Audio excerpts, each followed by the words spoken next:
नमस्कार, आप देख रहे हैं एनएसडी टाइम्स। यहाँ खबरों का सिलसिला कभी रुकता नहीं।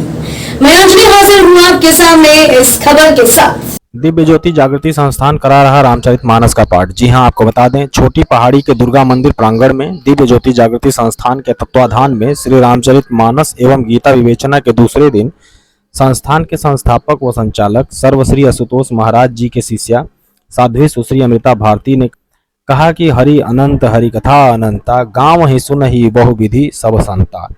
हरि अनंत हैं, उनकी कथाएं भी अनंत हैं। अनंत हरि की कथा को सब अपने अपने ढंग से कहते हैं, परंतु जिस कथा से या यूं कहें सत्संग से मानव के जीवन की व्यथा समाप्त हो जाए, वास्तविक में वही कथा है। भागवत में कथा है कि राजा परीक्षित को श्राप मिलता है कि 7वें दिन तक्षक के डसने से उनकी मृत्यु हो जाएगी।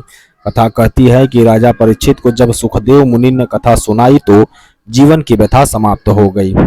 कौन सी व्यथा समाप्त हुई? संत समझाते हैं कि मानव की एक ही व्यथा है, बार बार गर्भ में पलना और बार बार चिता की अग्नि में जलना। इस व्यथा का अंत सत्संग ही कर सकती है। इसलिए तुलसी बाबा कहते हैं, सत्संगति संस्कृति कर अंता, सत्संग का फल ऐसा है कि यहाँ कौवा भी कोयल और बगुला हंस बन जाता है। तभी तो डाकू रत्नाकर सत्संग के प्रभाव से वाल्मीकि बन गए, अंगुली माल डाकू संत अहिंसक बन गए। ऐसा नहीं है कि ये सारी बातें ग्रंथों में लिखी हैं, ऐसा आज भी होता है। गुरुदेव सर्वश्री आशुतोष महाराज जी की कृपा से आज भी ऐसे अनोखे दुर्दांत अपराधी इस सत्संग को प्राप्त कर सतत्व का जीवन जी रहे हैं। प्रश्न है, सत्संग क्या है? उन्होंने कहा कि सत्संग कथाओं को सुनना नहीं है, वरन सत्संग को सत्य का संग है, अर्थात ईश्वर का साक्षात्कार करना है। जब जीवन में पूर्ण गुरु आता है तभी ईश्वर का साक्षात्कार हो पाता है। इसलिए आवश्यकता है हमें भी सुखदेव मुनि जैसे गुरु मिल जाएं और हम भी आगे की जीवन की व्यथा को अंत कर पाएं। दिव्य गुरुदेव आशुतोष महाराज जी के शिष्य स्वामी कुंदनानंद जी ने कहा कि जब तक मानव अपने वास्तविक स्वरूप को नहीं पहचान लेता, तब तक उसके जीवन में शांति सुकून नहीं आ सकती है। हम सब लोग भौतिक संसाधनों के द्वारा सुख को प्राप्त करना चाहते हैं, परंतु व्यक्ति का व्यक्तिगत अनुभव है कि वास्तविक सुख भौतिक संसाधनों में नहीं है। हम सुख बाहर ढूंढते हैं, जबकि शांति तो हमारे अंदर ही है। पर अंदर जाएं कैसे? सत्संग ही वह स्थल है जहां हम अपने वास्तविक स्वरूप को जान पाते हैं और अंदर शांति को प्राप्त कर पाते हैं। कथा में क्षेत्र के सैकड़ों भक्त आनंद उठा रहे हैं। आइए देखते हैं पटना से मुकेश कुमार की यह खास रिपोर्ट। सब संसार बने, चाहे जीवन मुझ पर भार बने, चाहे मेरी सब संसार बने, चाहे जीवन मुझ पर भार बने, चाहे मौत गले का हार बने, रहे ध्यान तुम्हारे चरणों में, रहे ध्यान तुम्हारे चरणों में।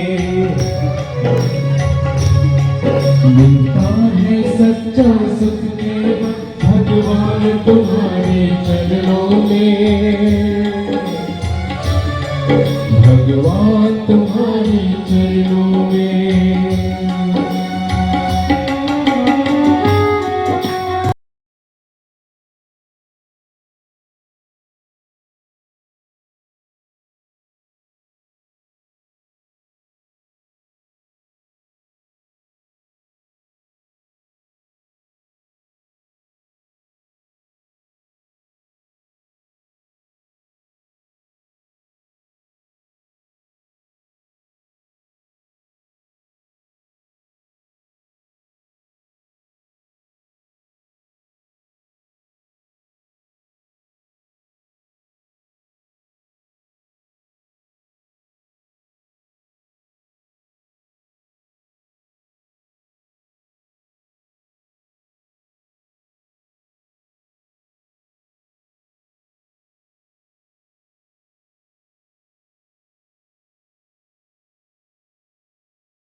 इस कड़ी में बस इतना ही। ताजा तरीन खबरों के लिए बने रहिए एनएसडी टाइम्स के साथ। मुझे इजाजत दीजिए, नमस्कार।